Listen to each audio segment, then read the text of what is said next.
بسم اللہ الرحمن الرحیم۔ عزیز دوستو، آج جس موضوع پر ہم نے گفتگو کرنی ہے وہ ہے نماز کے مکروہ اوقات۔ بحیثیت مسلمان ہمیں یہ بات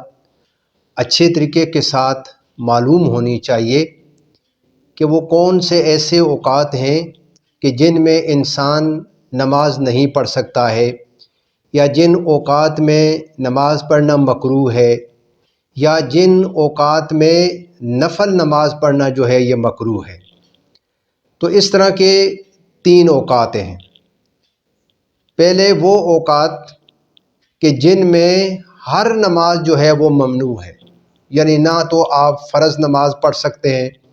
نہ اس میں آپ کوئی واجب نماز پڑھ سکتے ہیں، نہ آپ اس میں کوئی سنت مؤکدہ پڑھ سکتے ہیں، اور نہ ہی اس میں آپ کسی قسم کے کوئی نفل پڑھ سکتے ہیں، نہ ہی آپ سجدہ تلاوت کر سکتے ہیں، اور نہ ہی آپ جو ہے اس کے اندر کوئی سجدہ سہو کر سکتے ہیں،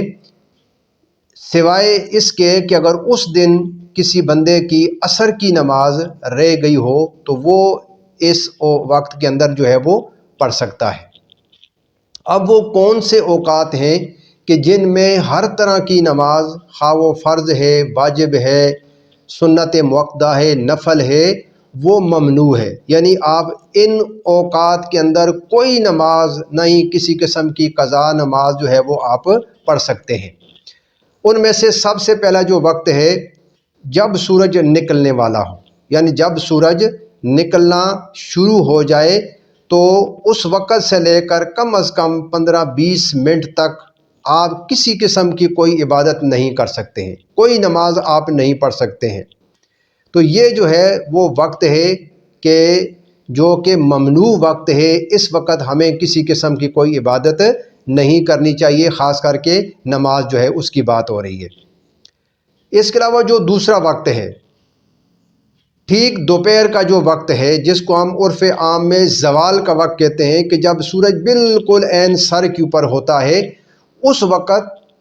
کسی قسم کی نماز جو ہے وہ پڑھنا ممنوع ہے جب تک کہ سورج ڈال نہ جائے، یعنی اس کے سائے جو ہے وہ چلنا شروع نہ ہو جائے۔ تیسرا وہ وقت ہے کہ جب سورج غروب ہونے والا ہو، جب سورج غروب ہونے والا ہو تو اس وقت کسی قسم کی کوئی نماز بھی جو ہے وہ پڑھنا ممنوع ہے۔ جس طرح میں نے پہلے عرض کیا تھا کہ اس وقت سوائے اس دن اگر کسی بندے کی عصر کی نماز رہ گئی ہو تو وہ سورج غروب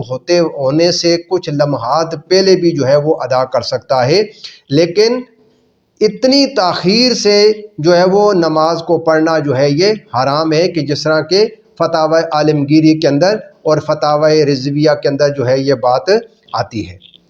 یعنی جان بوجھ کر کے اپنی نماز کو اتنی تاخیر تک لے جانا یہاں تک کہ وہ ممنوع وقت ہو جائے تو وہ کیا ہے؟ حرام ہے۔ ہاں کسی مجبوری کی بنا پر اس دن عصر کی نماز تاخیر ہو گئی ہو تو وہ سورج غروب ہونے والا ہو تو اس سے چند لمحات پہلے تک جو ہے وہ آپ اپنی نماز کو ادا کر سکتے ہیں۔ ہاں اگر ان تینوں اوقات میں نماز جنازہ کا وقت ہو جاتا ہے، یعنی جنازہ آپ کے سامنے آ جاتا ہے، تو پھر اس کے اندر بھی جو ہے وہ تاخیر نہیں کرنی چاہیے، وہ نماز جنازہ پڑھ لینا چاہیے، جس طرح کہ فتاوی عالمگیری نے جو ہے وہ یہ اس بات کو بیان کیا ہے۔ یعنی اگر جنازہ حاضر ہو جائے تو اس کے پڑھنے کے اندر کوئی ممانعت نہیں ہے، لیکن ان 3 اوقات میں کسی قسم کی کوئی جو ہے وہ آپ نماز نہیں جو ہے وہ پڑھ سکتے ہیں۔ اب نمبر 2 وہ اوقات کہ جن میں ہر نماز مکروہ ہے، یہ بات آپ کو یاد رکھنی چاہیے، یعنی وہ اوقات یا وہ لمحے یا وہ اوقات کہ جن میں ہر نماز مکروہ ہے۔ نمبر 1 کہ جب ایک انسان کو بہت زور کا پیشاب آیا ہوا ہو، یا قضاء حاجت کی اس کو جو ہے وہ اشد ضرورت ہو، یا اس کے اوپر ریح کا اتنا زیادہ غلبہ ہو جائے کہ اس کا دھیان جو ہے وہ نماز سے بٹ جائے۔ بسا اوقات یہ ہوتا ہے کہ انسان کا جو پیشاب ہوتا ہے اس کو اتنے زور کے ساتھ آیا ہوا ہوتا ہے، لیکن بندہ کہتا ہے کہ بس میں جلدی جلدی نماز پڑھ لوں، تو اس جلدی جلدی میں نماز تو اس کی ہو جائے گی، لیکن اس کی نماز وہ کیا ہوگی؟ مکروہ ہوگی، اس لیے کہ اس کا سارا دھیان جو ہے وہ اپنے قضاء حاجت کی طرف ہوگا، واش روم کی طرف اس کا دھیان ہوگا، اللہ رب العالمین کی طرف اس کا دھیان بہت کم ہوگا، اور نہ ہی وہ خشوع اور خضوع کے ساتھ اپنی نماز کو ادا کر سکے گا۔ لہٰذا جب ایسی صورتحال پیش آئے تو پھر ایسے وقت میں انسان کو چاہیے کہ وہ قضاء حاجت سے فارغ ہو جائے اور اچھے طریقے کے ساتھ پھر آ کر سکون کے ساتھ نماز پڑھے۔ لیکن ایسی حالت میں جو ہے وہ نماز کا پڑھنا کیا ہے؟ مکروہ ہے۔ وہ نماز ہو جائے گی لیکن وہ نماز کیا ہوگی؟ مکروہ ہے۔ اسی طریقے کے ساتھ اگر ایک انسان کو بہت زیادہ سخت قسم کی بھوک لگی ہوئی ہو اور کھانا بھی اس کے پاس حاضر ہو جائے، کھانا بھی اس کے سامنے پڑا ہوا ہو، تو ایسی صورت میں بھی جو ہے وہ انسان کی نماز کیا ہوگی؟ وہ مکروہ ہوگی، اس لیے کہ اس کا جی، اس کا دل جو ہے وہ کھانے کی طرف راغب ہوگا، اس کا دھیان جو ہے وہ کھانے کی طرف ہوگا، اس کو بھوک ستا رہی ہوگی۔ لہٰذا ایسی صورت میں بھی اس کو چاہیے کہ وہ پہلے کھانا کھا لے اور کھانا کھانے کے بعد سکون کے ساتھ اپنی نماز کو ادا کرے۔ اب ان اوقات کا میں بیان کرتا ہوں نمبر 3 پر، کہ وہ اوقات کہ جن میں صرف نفل نماز پڑھنا مکروہ ہے۔ یہ بات یاد رکھنی چاہیے کہ وہ اوقات کہ جن میں کسی قسم کی کوئی نفل نماز آپ نہیں پڑھ سکتے ہیں۔ نمبر 1، جب امام خطبہ دینے کے لیے کھڑا ہو جائے، خواہ وہ خطبہ جمعہ ہے، خواہ وہ عیدین کا خطبہ ہے، چاہے وہ نکاح کا خطبہ ہے یا وہ حج کا خطبہ ہے۔ بسا اوقات اکثر و بیشتر یہ دیکھا جاتا ہے کہ ہماری مساجد کے اندر جب خطبہ پڑھا جا رہا ہوتا ہے، وہ عربی والا جو خطبہ ہوتا ہے، وہ جب پڑھا جا رہا ہوتا ہے تو جس بندے نے جمعہ کی سنتیں نہیں پڑھی ہوتی ہیں، پہلی 4 سنتیں، تو اس خطبے کے دوران میں بھی آ کر جو ہے وہ اپنی سنتیں جو ہے وہ پڑھنا شروع کر دیتا ہے، حالانکہ اس خطبے کا سننا جو ہے یہ واجب ہوتا ہے۔ سکون کے ساتھ، آرام کے ساتھ اس خطبے کو سننا چاہیے، اور اس خطبہ کے دوران جو ہے وہ کسی قسم کے کوئی جو ہے وہ آپ نفلی عبادت وغیرہ جو ہے وہ نہیں کر سکتے ہیں۔ اس دوران کسی قسم کے کوئی نفل وغیرہ آپ نہیں پڑھ سکتے ہیں۔ اگر آپ کی سنتیں رہ گئی ہیں تو 2 فرض امام کے ساتھ پڑھنے کے بعد جمعے والے دن وہ بعد میں جو ہے وہ آپ اپنی سنتیں پڑھ سکتے ہیں، لیکن اس خطبے کا سننا جو ہے وہ ہر ایک نمازی کے لیے ضروری ہوتا ہے۔ اسی طریقے کے ساتھ فجر کی نماز کے بعد، جب آپ فجر کے 2 فرض امام کے ساتھ آپ نے پڑھ لیے تو سورج نکل آنے تک اور اچھی روشنی پھیل جانے کے بعد اگر آپ کوئی نفلی عبادت کرنا چاہیں تو کر سکتے ہیں۔ یا جب فجر کی اذان ہو جاتی ہے تو سوائے 2 سنتوں کے اور کسی قسم کے بھی نفل آپ نہیں پڑھ سکتے، یہاں تک کہ صبح کا سورج طلوع ہو جائے۔ اس کے 10 15 20 منٹ کے بعد جو ہے وہ آپ کسی قسم کی بھی آپ نفل پڑھنا چاہیں تو آپ پڑھ سکتے ہیں۔ اسی طریقے کے ساتھ نماز عصر کے بعد سے لے کر سورج کے غروب ہونے تک، یعنی جب آپ نے عصر کی نماز پڑھ لی، جماعت کے ساتھ آپ نے عصر کی نماز پڑھ لی یا اکیلے میں آپ نے عصر کی نماز پڑھ لی، تو عصر کی نماز سے لے کر سورج کے غروب ہونے تک آپ کسی قسم کے نفل نہیں پڑھ سکتے، یہ مکروہ ہے۔ اسی طریقے کے ساتھ فجر کے وقت فجر کی سنتوں کے علاوہ کوئی اور آپ نفل وغیرہ نہیں پڑھ سکتے، یہ مکروہ ہے۔ یعنی فجر کی سنتوں کے علاوہ آپ کسی قسم کی اور جو ہے وہ نفل نہیں پڑھ سکتے، کہ جس طرح کی حدیث پاک میں آتا ہے کہ نبی پاک صلی اللہ علیہ وآلہ وسلم صرف 2 ہلکی سنتیں جو ہے وہ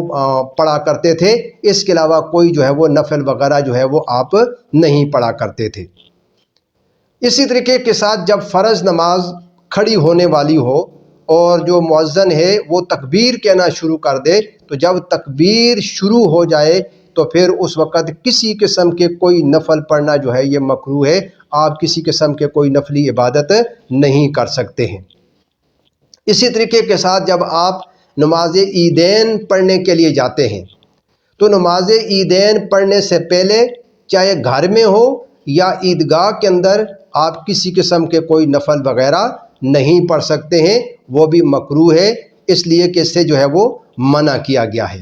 اسی طریقے کے ساتھ جب آپ نماز عیدین پڑھ لیتے ہیں، یعنی عید الفطر اور عید الاضحیٰ، ان میں سے کوئی ایک نماز آپ پڑھ لیتے ہیں تو وہاں عیدگاہ کے اندر جو ہے وہ بیٹھے بیٹھے اس دوران آپ کسی قسم کے کوئی نفل نہیں پڑھ سکتے ہیں، یعنی عید کی نماز پڑھنے کے بعد بھی۔ ہاں، آپ اپنے گھر میں واپس لوٹ کر آ جاتے ہیں اور گھر کے اندر آ کر اگر آپ نفل پڑھنا چاہتے ہیں تو پڑھ سکتے ہیں، لیکن عیدگاہ کے اندر جو ہے وہ کسی قسم کے بھی آپ نفل نہیں پڑھ سکتے۔ اسی طریقے کے ساتھ عرفہ میں عصر اور ظہر کی نماز کے درمیان میں اور ان کے بعد بھی جو ہے وہ نفل پڑھنا مکروہ ہے۔ اسی طریقے کے ساتھ مزدلفہ میں مغرب اور عشاء کی نماز کے درمیان ہر قسم کا نفل پڑھنا جو ہے یہ منع ہے اور مکروہ ہے۔ اسی طریقے کے ساتھ مغرب کے وقت مغرب کی نماز سے پہلے نفل نہیں پڑھنے چاہیے۔ اسی طریقے کے ساتھ عشاء کی نماز آدھی رات گزرنے پر ادا کرنا یہ بھی مکروہ ہے، یعنی آدھی رات گزرنے سے پہلے جو ہے وہ نماز عشاء کو پڑھ لینا چاہیے، اس لیے کہ اس کے اندر ایک تو سستی اور کاہلی انسان کے اندر پیدا ہو جاتی ہے، اور دوسرا نماز کے اندر نمازیوں کی کمی ہو جاتی ہے، اکثریت جو ہے وہ لوگ سو جاتے ہیں، تو اس لیے نماز کو جان بوجھ کر جو ہے وہ آدھی رات تک لے کر چلے جانا بغیر کسی شرعی عذر کے جو ہے یہ بھی مکروہ ہے۔ اسی طریقے کے ساتھ مغرب کی نماز اتنی تاخیر کے ساتھ پڑھنا یہاں تک کہ ستارے جو ہے وہ روشن ہو جائیں تو یہ بھی مکروہ ہے۔ نماز مغرب کو اذان کے بعد جتنا جلدی ممکن ہو اس کو جو ہے وہ ادا کرنا چاہیے۔ جان بوجھ کر نماز مغرب کو وہ تاخیر تک لے جانا یہاں تک کہ ستارے خوب روشن ہو جائیں یہ بھی مکروہ ہے۔ تو لہٰذا بحیثیت مسلمان ہمیں ان اوقات کا پتہ ہونا چاہیے کہ وہ کون سے اوقات ہیں کہ جن میں ہر قسم کی نماز جو ہے وہ ممنوع ہے، وہ 3 اوقات جو میں نے آپ حضرات کے سامنے عرض کیے۔ پھر یہ بھی معلوم ہونا چاہیے کہ وہ کون سے اوقات ہیں کہ جن میں جو ہے وہ نفل نماز جو ہے وہ مکروہ ہے، یہ ہمیں پتہ ہونا چاہیے۔ اور پھر وہ کون سے اوقات ہیں کہ جن میں ہر نماز مکروہ ہے۔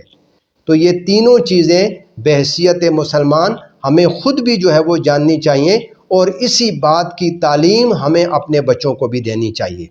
گھر کے اندر خواتین کو بھی یہ بات بتانی چاہیے، اور گھر کے اندر جو نماز پڑھنے والی بچیاں ہوتی ہیں جب ہم ان کو نماز سکھاتے ہیں تو نماز کے ساتھ ساتھ ہمیں ان کو یہ اوقات بھی بتانا چاہیے کہ ان اوقات میں جو ہے وہ ہر نماز ممنوع ہے، ان اوقات میں جو ہے وہ